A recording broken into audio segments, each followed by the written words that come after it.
আপনি চলে আসছেন। Thanks and keep the change. এই তোমাদের পিজা চলে আসছে। স্যার স্যার বিল আসছে 1450 টাকা। বাকিটা আপনার টিপস। স্যার টিপস নিতে পারবো না, আপনি 50 টাকা ফেরত দেন। টিপস মানে বুঝিস না, ছোট লোক কোথাকার। স্যার আপনি আমাকে গালি দেন, মারেন, যা ইচ্ছা করেন, কিন্তু এই 50 টাকার পর হয়তো এই 50 টাকার কাউকে আপনি দিতে পারবেন না। আর কি বললি তুই? আপনি কি আপনার হাজবেন্ড? এক্সকিউজ মি, আপনি আমার পার্সোনাল বিষয়ে কেন কথা বলছেন?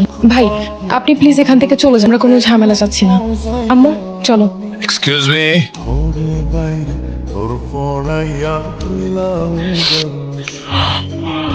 শুভ্র?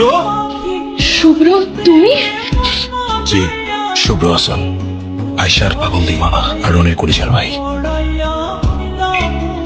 ভাই আপনারা বারবার বলছিলাম আয়শারে বলেন আমার ভালোবাসার কথা। ভার্সিটি সবাই বলা বলি করতেছে আপনার সাথে নাকি ওর রিলেশন।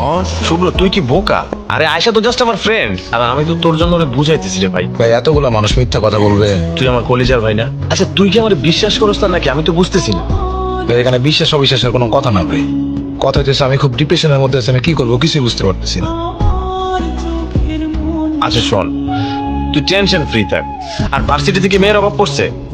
ভাই মেয়ে দিয়ে কথা না, আমি তো আয়শারে ভালোবাসি তাই না?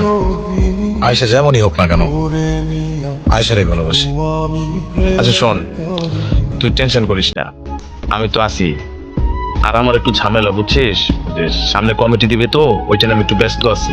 আর তোরা তো টেনশন কি, তোর কলিজার ভাই আছে না, সব কিছু ঠিক হয়ে যাবে। ভাই একটু দেখেন। হ্যাঁ রে অবশ্যই।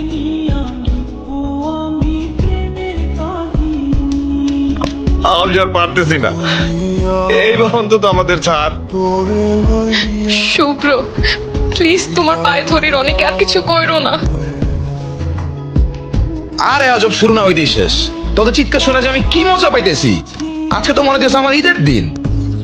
রনি ভাই অনেক মিথ্যা বলছেন, অনেক ধোকা দিচ্ছেন, জীবনটা নরক বানাই দিচ্ছেন।